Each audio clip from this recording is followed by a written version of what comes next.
মানুষকে বুঝতে পারা আসলেই কঠিন। মানুষ চিনতে সময় লাগে, কারণ কেউ দূরে থেকেও পাশে থাকে, আর কেউ কাছে থেকেও বিশ্বাসঘাতকতা করে। আসসালামু আলাইকুম। সোম্মামি পরিবারের পক্ষ হতে সবাইকে স্বাগত জানাচ্ছি। আজকে আমরা একটি ভিডিও নিয়ে চলে এসেছি। চলুন ভিডিওটি শুরু করা যাক। যদি ভালো লাগে সোম্মামির সাথেই থাকবেন। আর আজকে আমরা চলে এসেছিলাম, এই যে আমার মা আর আমি, উপজেলার সামনে, রাজবাড়ী সদর উপজেলার সামনে। এটা খুব সুন্দর একটি জায়গা, আর ফুলের বাগান ছিল। তো আমাদের অফিসিয়াল কাজ সেরে আমি আর আমার মা এই ফুল বাগানে একটু বসেছিলাম। তো আমার আম্মাকে একটু এখানে রেখেছিলাম, বসিয়ে রেখেছিলাম, একটু ভিডিও নিয়ে নিলাম, কারণ স্মৃতি হিসেবে থাক না পড়ে আমার কাছেই। আর এই যে আমার ছেলে মেয়ে, এটাও মা দিবস ছিল, আমি আমার মায়ের সাথে ছিলাম।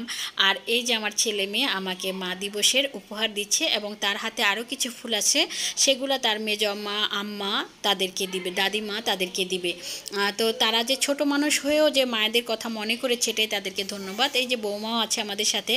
আর আজকে ভিডিওটা হচ্ছে সবই কাছের মানুষ, নিজের মানুষ। প্রত্যেকটা মানুষেরই তো নিজস্ব কিছু মানুষ থাকে, ভালোবাসার মানুষ। তো তাদের সাথে আজকের ভিডিওটা আমাদের পারিবারিকই ধরতে গেলে।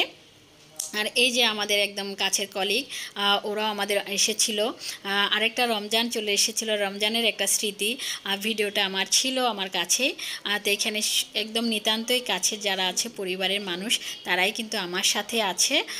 তো এরকম সুন্দর মুহূর্তগুলো আসলে সত্যি আমরা মিস করি অন্য সময়।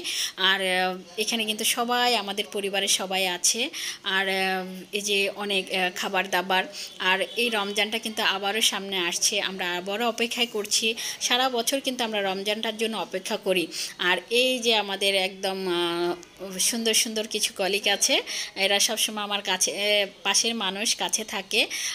এই যে ওরাও আমাদের সাথে আছে, ভিডিও নিচ্ছে। তো ওরা এসেছে, তো ওদের সাথে আসলে সময়টা অনেক ভালো ছিল, অনেক আনন্দের ছিল।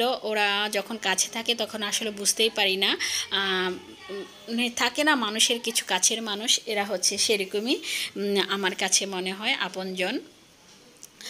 তো এই যে আমরা কিছু ভিডিও রেখে দিলাম, আমরা অনেক হাসি গল্প। তার এর মাঝে আমি আবার একটু রান্না বাড়ার কাজেও চলে এসেছিলাম। এখানে হালিম রান্না করছি, গরুর গোশতের। তো হালিমটা কিন্তু সবাই খুব পছন্দ করে, আমি বাটিতে বাটিতে বেরও দিয়েছি।